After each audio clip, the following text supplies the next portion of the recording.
Welcome to the Stuff and Things Podcast.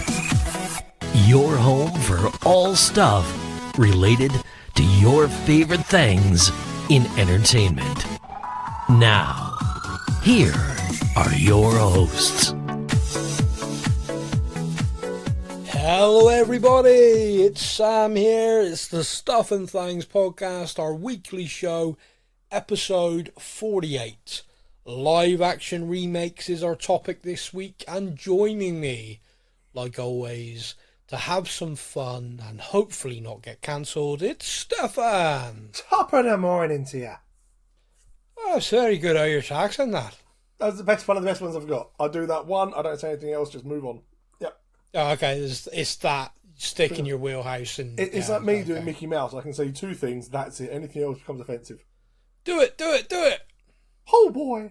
Come here, Pluto! That's it. That's all I got. Why would anything else... I mean, that's actually really good, by the way. I really like that impression. That's all why I've would got. anything else become offensive? The problem I have is when I do an accent, for some reason they all kind of change into a weird scousey Welsh thing by the time I get to like the fourth sentence. No matter what accent I try, so I just don't. Okay, no, that's what. No, well, that is an impression of Mickey Mouse. Is awesome. Well done. That without a shadow of a doubt is the best one you've done. I'm going to try. I'm going to do that for the next episode. That'll be my welcome. It's fine. Oh, okay, all right. Well, that'll throw me off. Hello, Mickey. So yeah, the topic this week is live action remakes. It's a topic that was suggested to us and we added into the rotation a while ago. For the life of me, I can't remember who it was who said it. Someone who purely wanted to see us get cancelled. I see you keep saying that about the cancelled thing, and it's sort of in my head now. What is it you're worried about? Like, let's throw it right out there. What is it you're worried about? I feel like this is just going to be half an hour of us saying to Disney, stop doing it. I don't know. I've liked a couple of them. Okay, it's going to be half an hour of me going, Disney, stop it. Okay. So let me start with two live action movies that are not necessarily remakes, but are live action characters from animated. Does that make sense? Okay, go on. So the first one is Maleficent. Yes. In theory... Angelina Jolie, isn't it? Yes. What a handsome lady she is. In theory, that is a remake, because it is telling the same story, but it's telling it from a different point of view. Yeah, it's telling it from her side, not... Yeah, makes sense. So, in essence, it is a remake of the story, but just a different point of view. I think it's brilliant, largely because it is that different point of view that makes it brilliant. Because it's like, okay, we all know this story. It's actually kind of funny because in the animated one, the fairies, etc., they're all smart and loving and kind. But actually, in this version, they're absolute idiots. Total morons. Don't know what they're doing. How that kid survived is purely down to Maleficent's interference. Maleficent, no matter how much she wanted to hate the child, ends up loving it. Like, the whole story, I think, is excellent. And it is, in essence, the same story. So it is a remake, but there is no animated thing called Maleficent. You know what I mean? It's like, so it's not a kind of direct scene-for-scene thing. Yes, which they've done with others. Because one of my... See, I've never seen Maleficent. You've not seen either of the Maleficent films? I have not. But I will watch them. You've actually made it sound quite good, so I will watch it. The first one's better than the second, but the second's still good, if that makes it. Like, the first one you'll really enjoy, and the second one feels like a typical Disney sequel. Does that make sense? Not needed, but we're going to do it for the money. Yep. Yes, exactly what it was. And like, it's still... Sorry, Disney.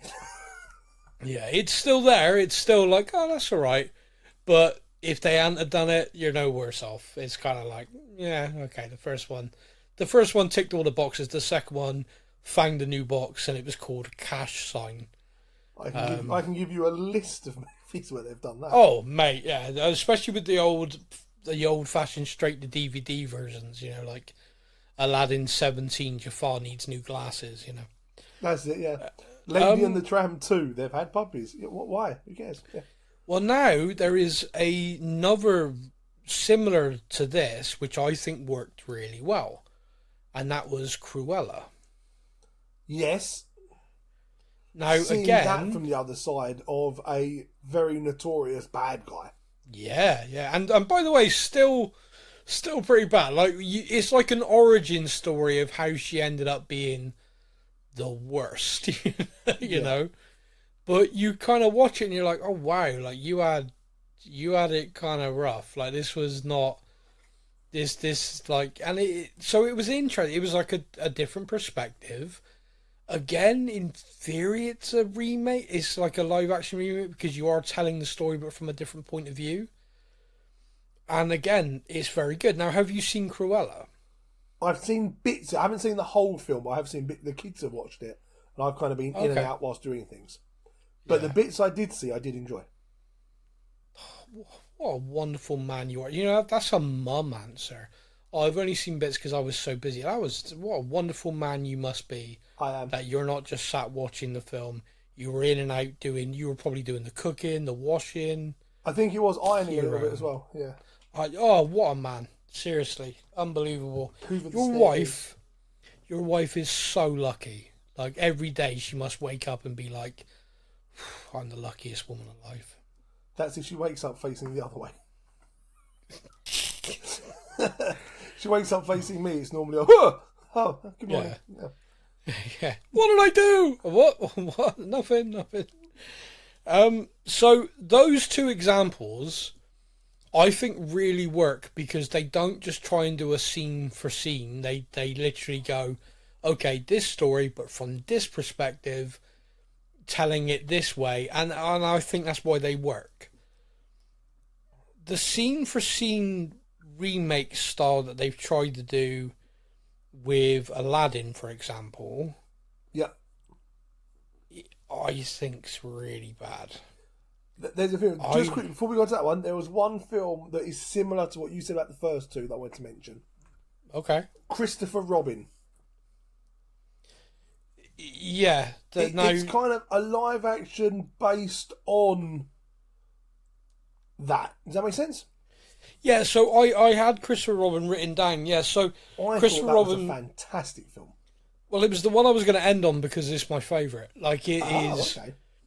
Ewan McGregor playing it completely straight, which is phenomenal because he's such a good actor. Yes. I quote that film all the time. like, is it stressed? No, it's poo. It just cracks me up every single time. That line, it's like, yeah, there's so many things in that film. Like, what game are you playing? Say what you see. It's like house, balloon, cloud. It's like, what are you doing? I'm playing a game. Say what you see. Mate, so many times. It is just such a good movie. And it's one of those movies you can just put it on at any point, even if it's just in the background. Yeah. Brilliant film. I mean, it's another Winnie the Pooh quote in there, which is, I always find I get where I'm going by going away from where I've been. Yes. just like freaking Winnie the Pooh is just full of, beautiful it's quotes. Like, mate, you're a philosopher. This is unbelievable. And you're a little stuffed bear. Seriously, I love that film. So, and if anyone's listening to this with kids who like Winnie the Pooh and you've not put that on for them, please do. It is just on another level. Such a good film.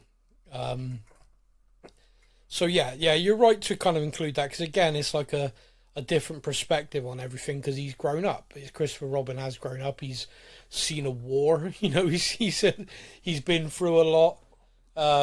He's quite good. But so if I can swing back to the live action remakes where it's like they've done a scene by scene kind of thing. I don't know what Aladdin is. Will Smith's in it as the genie. that's an incredibly difficult thing to do because Robin Williams is iconic. I know at one point there were discussions to make a live action film where they put a CGI genie still using Robin Williams. And I know they discussed it with Robin Williams' family. I don't know if that broke down, like the family were just like, no, we don't like that, that's creepy, or whether they just decided maybe that's not the way to go. I don't know. But they then cast Will Smith. At the time, I'm he a was big cast, fan of a lot of what Will Smith has done, but this just felt weird. I used to be a big fan of Will Smith's. He's got a bit weird recently. And then he behaved terribly. Smacking another man in the face at a friggin' like I just really struggle to get past how awful that is and how he was then still treated brilliantly when he really should have been kicked out of a friggin' show. Like it just, yeah, I don't. That was there's more to that. I think than me. That was all a very strange thing that all happened. Mate, I got no doubt at all that was something else made him snap. But if you were in the audience there and you ran on stage and smacked the presenter, you'd be kicked out so quick. You would not be. Yeah, you would have been roughed up on the way out. The fact he was allowed to just walk out on stage and smack him in the face, sit back down, then pick up an Oscar, pisses me off. Yeah. Like it just, that should never have happened in a million years. Like they should have gone on stage and said, well, tonight Will Smith was going to win the Oscar, but now, no. The person who was second is winning. Like, how dare you reward someone for that? And I know shit must have been going on in that guy's life that made him go out and do that. And based on his misses, I'm not surprised he's a walking wreck. But I just don't. You can't do that. Like, it's not fucking okay. And I've done stuff that I don't like. Everyone has, but it just like the fact that he's been able to just seem to carry on like it never fucking happened just annoys me. Yeah, I can't disagree with you on that, to be honest. But focusing in on the live action remake of Aladdin, I am not sure what that film is. Like, it is neither a fresh interpretation, nor is it a scene for scene remake, and it just looks like it's style weird. It looks weird. It looks like a stage show. Like, everything looks like a set. Do you know what I mean by that? Yeah, no, I do know what you mean. And like you say, talk about the genie thing. When they decide to use a fresh take on the genie, but then they do the original song but add bits to it, and I'm like, no, no, stop, please, no. Don't add your own rap bit to it. That's not, no. No, it's a complete miss for me, that one. Just a complete miss. Now, they then tried to go, okay, we're going to remake Mulan. Now, this was an interesting one for me because my daughter loved the Mulan film. Yep. And it was kind of funny because when I was younger, I liked Mulan when it came out as well, even though, it wasn't necessarily aimed at the boys. I loved it. I thought it was brilliant. Great film, slightly strange undercurrent, but good film, good songs. What's the slightly strange undercurrent? He definitely falls in love with a bloke in his army and then goes, "Whoa, thank God she's a woman, I can get away with this."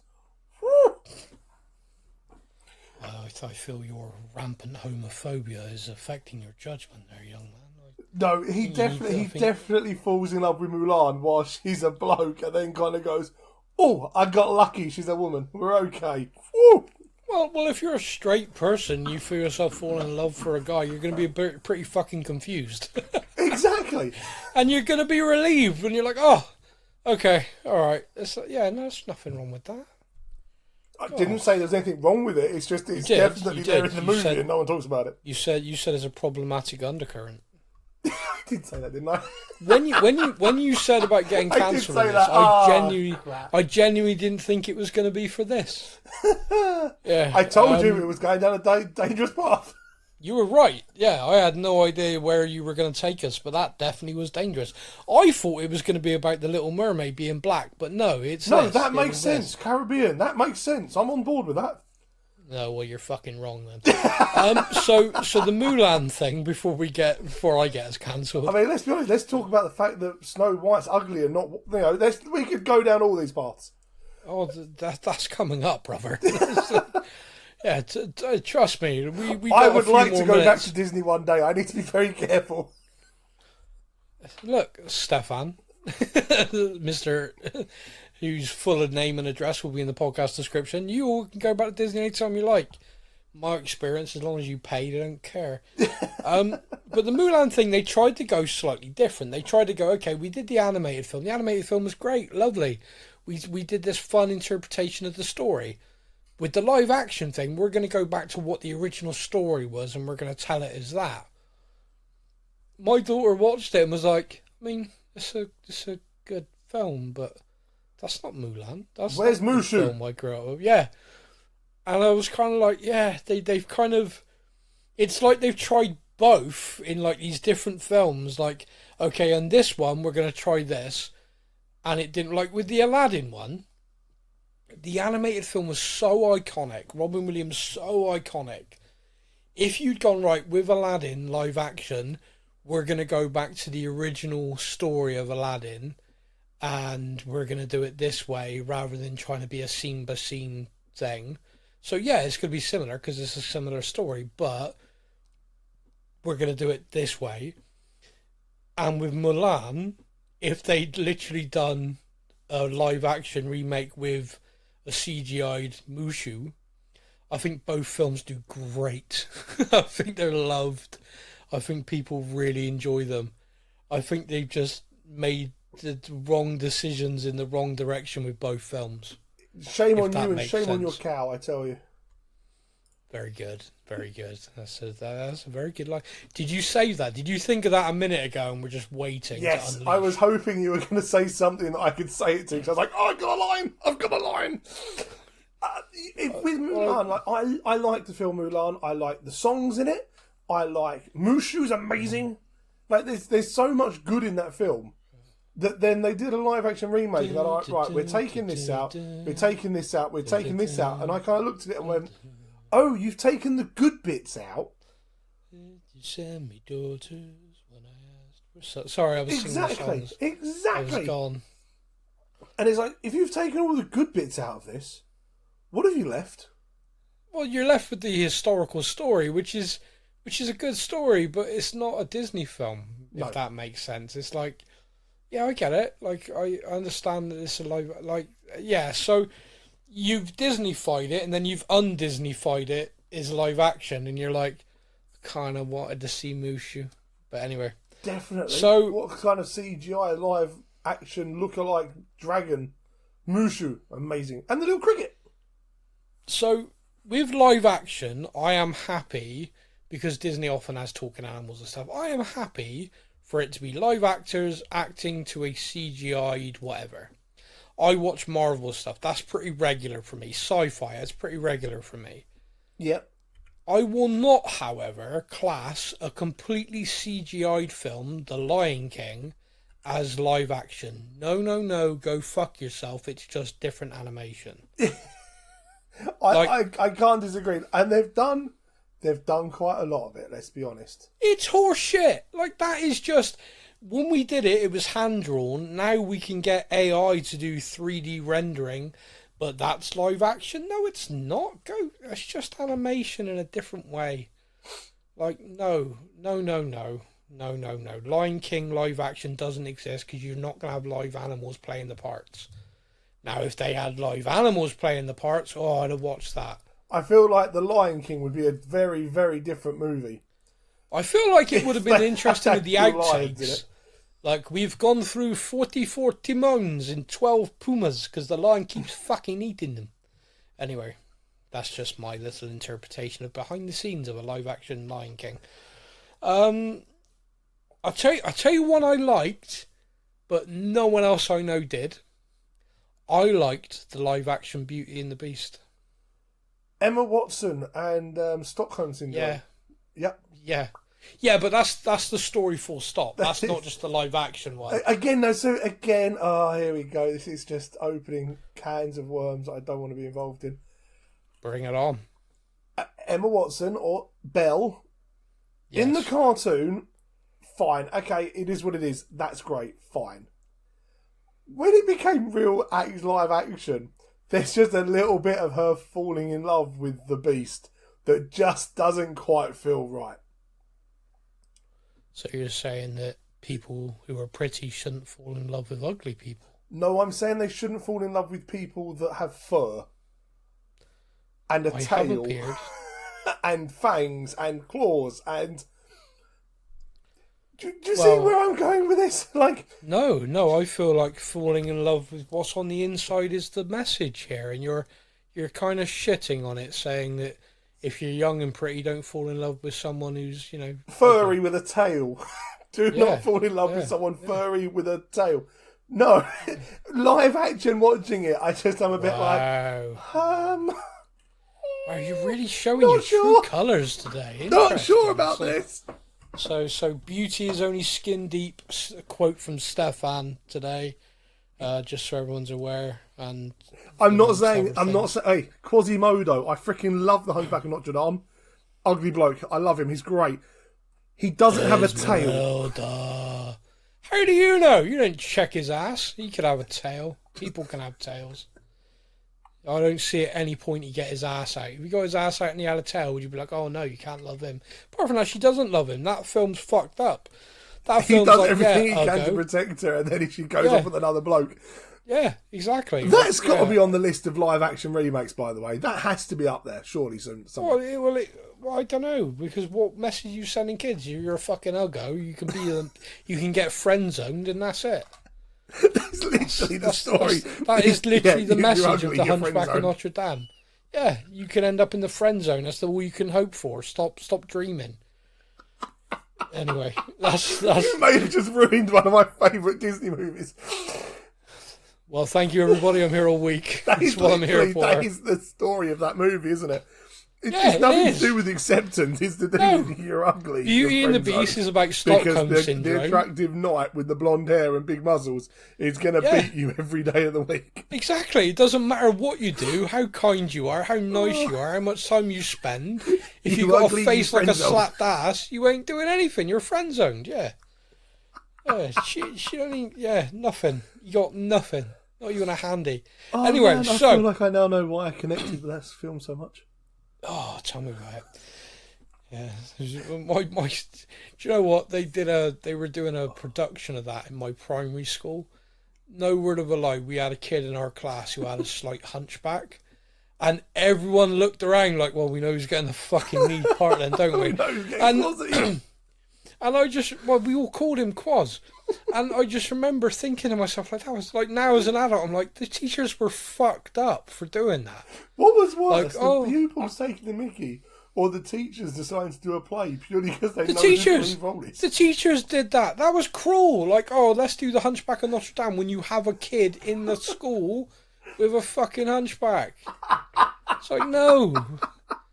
It's like, we got a kid here who's got like a scar on his face. Oh, we're going to do Scarface. Oh, fuck you. It's not okay. Okay, King. Guess who's playing Scar? You. So, I got 3 to talk about, which are the ones I feel like I'm going to get in the most trouble, alright? Okay, now, before we get into those then.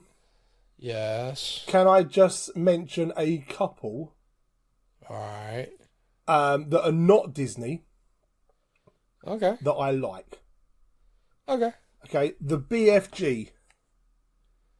They live actioned it, but with a CGI BFG. Now, the BFG was one of my favourite books and movies from a young child.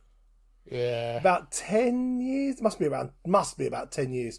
Knowing how old I am now, it could have been 20, I don't know. But about 10 years ago, I think. They brought out the BFG. And that made me happy, because I loved that film. Okay, alright, well that's nice, but yeah, I thought it was weird. It came across quite strange, but I liked it. Yeah. Alice in Wonderland with Helen Bonham Carter as Johnny Depp. the Queen of Hearts. Yeah. That I felt was strange. Yes.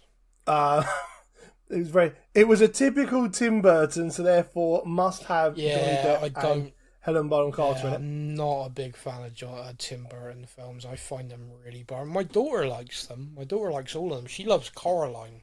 I think that's the fucking I love a lot of his films, but there are a few that I watch and just go, no. Like the new Charlie and the Chocolate Factory.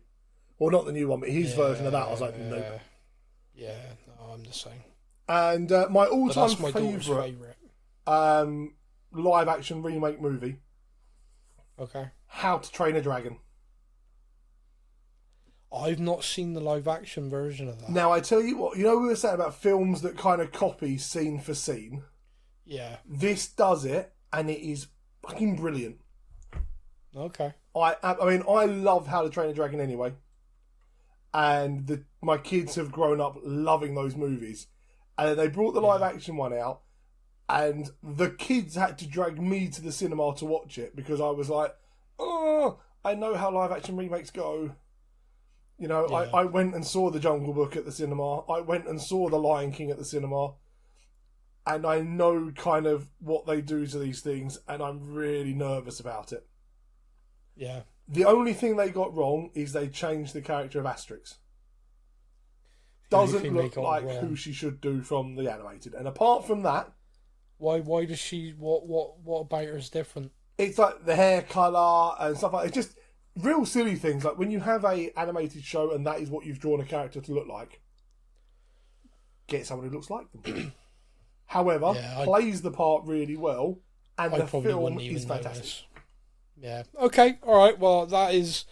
I will watch that at some point. I'm sure that'll be on somewhere. Oh, yeah. They are my two... There you go. There's my good points of live action. Now, let's open the hatch and deep dive into...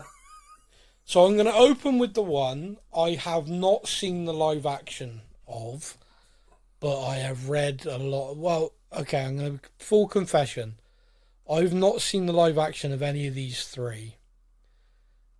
Because the first one, I don't see the point. And the next two, there are real things they've done that I'm just like, no. So the first one is Moana. Why? I haven't seen this yet either. Why? They've only just brought the second one out in animation. Why are you already remaking it? Just bring the second one out in live action if that's what you're going to do. Why bring out an animated one and a live action? Or make the live action film to begin with. Like, I don't... Like, The Rock's going to be in it either way, it seems. So... Yeah. I don't know. I don't know why they did that, but...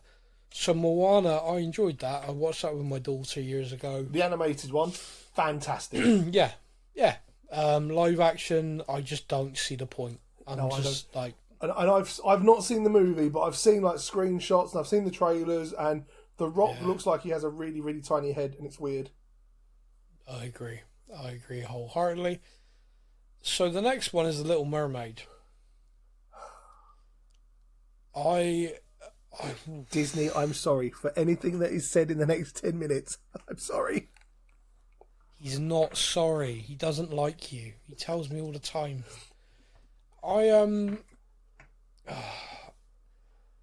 Sometimes I wonder what goes through people's minds when they do stuff, right? Yep. When you like change race or whatever of a character, I am always of the mindset of like, unless it's a historical figure, doesn't really matter. And I stand by that. It doesn't. Like, it's kind of like fictional character or anything like that. If they made a remake of Henry VIII and made him African American, you'd be like, whoa, wait a minute. Well, yeah, for a start, he's English. Why would he be American? That's the sort of thing I imagine doing. Like that's you can say the word black. It's fine. God, you are so scared. God, I can sense your fear, man. I'm sweating. You said African American about a British monarch, for God's sake. There's actually quite a funny video of a black guy from America over here, and he asks a black British guy, "What's the term?" Because like, I'm African American. He just turns around and goes, "Black." It's like, shut up. Anyway, I don't understand, because it feels like you've done that. If you're doing a remake, a live action remake of a film, then you're remaking the film, right? Yep. I don't, like you said a minute ago, the appearance of a character that you liked being changed slightly, that was like that's disappointing. Like, did a great job, actor's great, whatever, but that's disappointing. So this isn't a thing about the actress, isn't a thing about the casting, really. It's just if you're making a live action remake. Now, if you are making a new film about mermaids, and some of them are black, some are white, some are Hispanic, great, go for it. Like, there's no... Yeah, crack on, not a problem. There's no thing that's anything like that. Now, because what is interesting to me is, like, I saw this thing about, well, why does it bother you? It's like, well, it doesn't. If you're making a live action remake, you're remaking the film. And at what point are the ginger characters going to stop being replaced by black characters? I'm looking forward to them remaking Brave. Let's put it that way.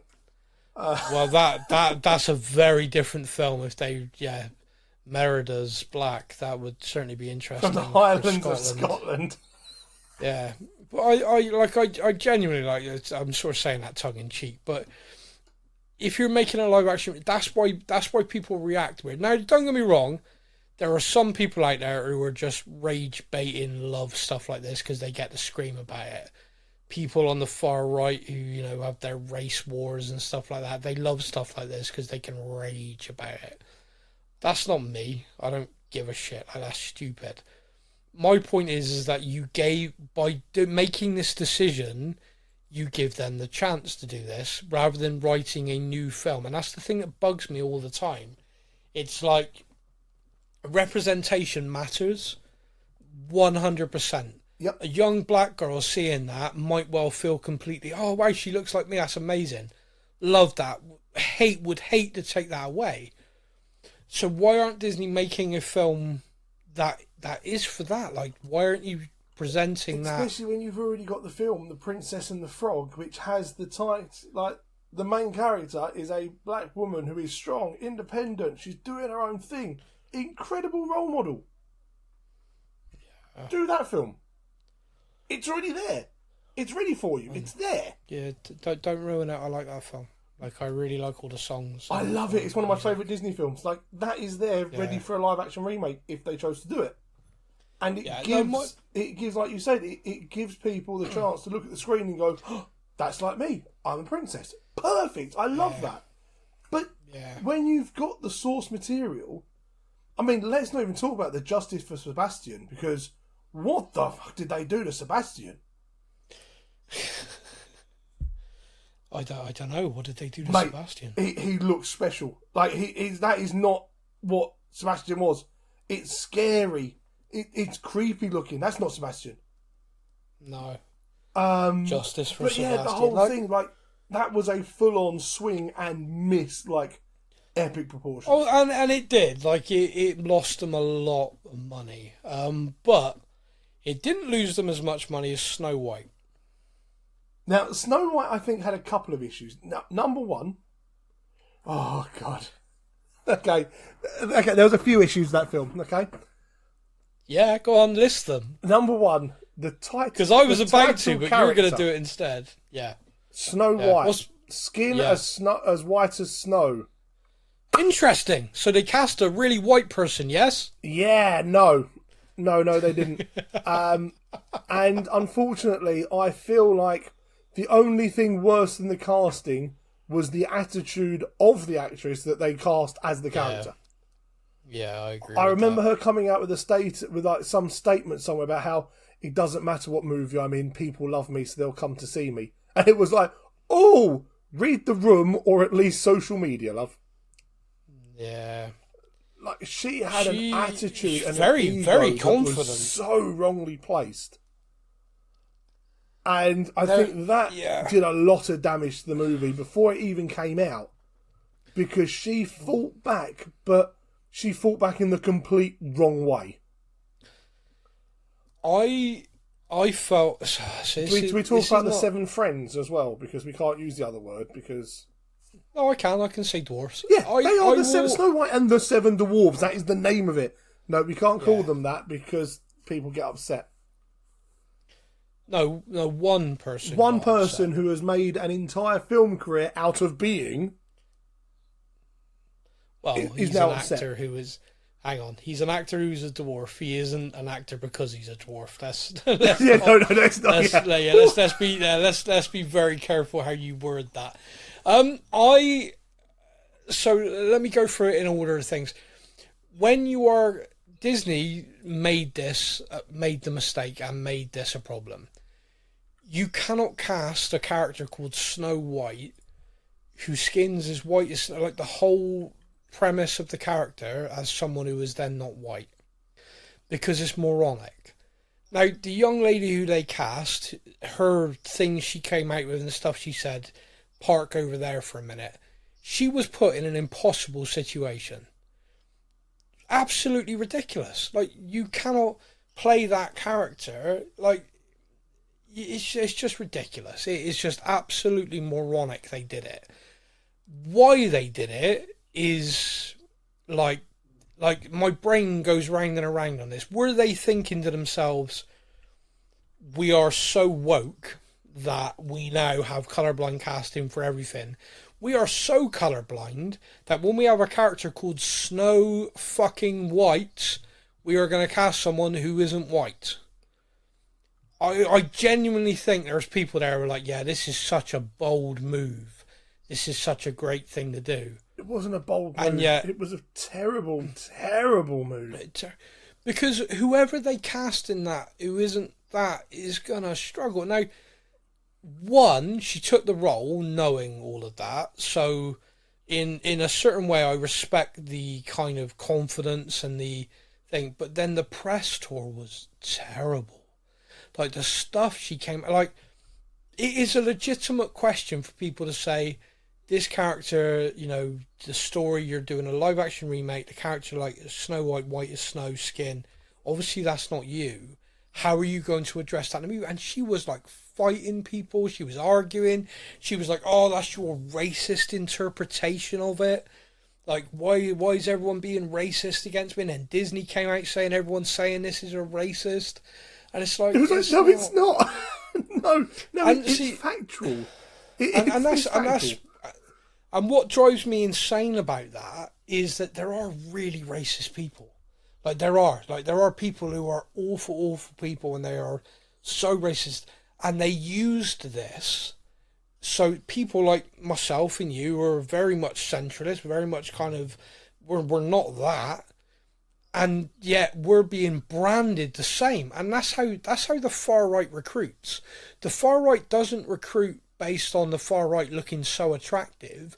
It recruits because the left drive people from the centre to the right, because they tell them what they are. You're racist, you're this, you're that, and then the far right's going, you're not, you're fine. And that's how people ending up being in that frame. And this was just a perfect example of that, where I saw people all the time just like, well, this doesn't make sense. Why have you cast like a Hispanic actress as Snow White? That doesn't make sense. Oh, you're racist. What? No, I'm not. Like, that just doesn't make sense. So if you take straight away the casting is just absolutely moronic, then you take the actress attacking everyone, calling them racist for questioning her being cast, is totally moronic and terrible. You then move on to the next part, which is this is called Snow White and the Seven Dwarfs. They originally wanted to use 7 actors, dwarf actors. Yes. A very, very famous dwarf actor who starred in Game of Thrones, but I'm not going to name him because he's quite litigious, came out and said he felt this was offensive. You have to wonder, did he find it offensive because he wasn't called? I think he actually was. And I think he turned it down because he genuinely believes it's offensive. Now, there is an argument for this. Let me put the argument to you. In the original mythology of this story, a dwarf is a magical creature. people who are called dwarfs, dwarfism, height and everything basis is a term in the modern parlance. At the time this story was made, a dwarf like an elf was a magical creature. There wasn't a depicted as a short person. Does that make sense? Yeah, yeah. So the argument is, by Disney making a live action version of this where it's the seven dwarfs, his argument was you are just continuing the kind of negative stereotype of it not being magical creatures and just being people with dwarfism. I'm not entirely sure. Like, I don't think I can comment to that. Like, I don't think I can I think that's a personal point of view, and a personal point of view is neither wrong or right. It's kind of his personal point of view. But it carried so much weight in the press and so many people ran with it, Disney made a change. And then when every other dwarf actor went fucking ape shit because they realised we're not going to get any work anymore, you fucking asshole, for voicing this, they changed again. And they ended up with a kind of awful middle ground, which was magical short people. Yeah. And I believe who were basically CGI'd in the end. Yeah, I genuinely, I don't know. CGI'd. Yeah. So as not to look like real dwarves. Oh, Jesus. It was awful. Like, the whole thing just visually, if you take Gal Gadot out of it, visually it is an atrocity. Well, Gal, of course, that is another whole political issue there. Gal Gadot served with the IDF. Israel is about as popular as a cock-flavoured lollipop in the world, so that didn't help the film either. No. But also the idea that she was ever looking in the mirror going, oh, am I not the prettiest? No, this one is just bullshit. Absolute bollocks. Yeah. Regardless this lady of what here is more attractive than you. Even the mirror told a lie. Yeah. Regardless of what you might think of her or politics or anything like that, she's undoubtedly one of the most attractive women on the planet. Casting her in a role where she's like, oh no, I'm not the hottest. Fuck off. Yeah. And no offence to Snow White, but come on. Yeah. So it's just kind of interesting to me that Disney completely pandered to one gentleman who is a dwarf voicing a negative opinion, but several million people voicing a negative opinion about a different form of casting. About Snow White not being white. They classed everyone as racist for it. So it was a mess of a film that, to say it bombed and they lost their ass on, is an understatement. It is just I hate to say it, but it's kind of deserved. It is deserved. It is deserved because it was bad decisions from start to finish. There was talk at one point of them literally pulling it and deleting it, like, to take a loss, like, just take the L if we release it. But their view was, no, we've made it, let's put it out there, we might make something back, people curiosity if nothing else. I'm sure they made a few quid. But... I'm looking now at, like, good old my friends on IMDb, and I'm going through the pictures from the movie, and I'm like, I'm looking at the seven friends. Yeah. And I'm like, what the is this? Yeah. Like, by the way, and this is what we're going to end on because this is messed up. You know how the adult entertainment industry thrives on puns? Yes. So, like, Schindler's List, the movie, there is a porno called Schindler's Fist. Oh, dear God. Right. But they this all podcast exist. just took a turn. That's not a live action remake, I remember. There is a live action remake of Snow White and the Seven Dwarfs. Oh, dear God. And it is Snow White and her 7 friends. Oh, dear God. It was like in the 80s, I think. Oh. And so when they started referring to Snow White and 7 friends, which they genuinely did for a time, they did all these publications around it. The reason why they stopped really suddenly is because someone pointed out when kids Googled that, they found a film. Why is Dopey not wearing any trousers, Mummy? Yeah, that was not the film. You would not believe what Doc does to her. Honestly, God. Bashful. Well, he ain't very bashful. Oh, look, he sneezed on her face. Wait a minute. Anyway, so that is our show. I'm so sorry, Thank you. I'm so sorry. Thank you. So no, he's not. He's not. He was up for this. He said, "Sam, let him have it." That's So what he was said. sneezing. Don't but let it's him. fine. Don't let him back in the park. Don't let him do it because he shouldn't have any more holidays anyway. He's had enough. He's had more breaks in a fracture clinic. Don't let him have any more time there. Oh. Right, that is our show. Thank you so much for listening. If you've made it to the end and you didn't turn off in utter disgust, thank you so much. We will be back next week. Next week we are talking, has streaming killed cinema? It'll be an interesting topic. Until then, I'll leave you with Stefan and his final thoughts. When you go after honey with a balloon, the great thing is to not let the bees know you're coming. Thank you for listening to the Stuff and Things podcast. We hope you enjoyed the show. You can find us on Facebook or online. Simply search the Stuff and Things podcast to join in our conversation every week.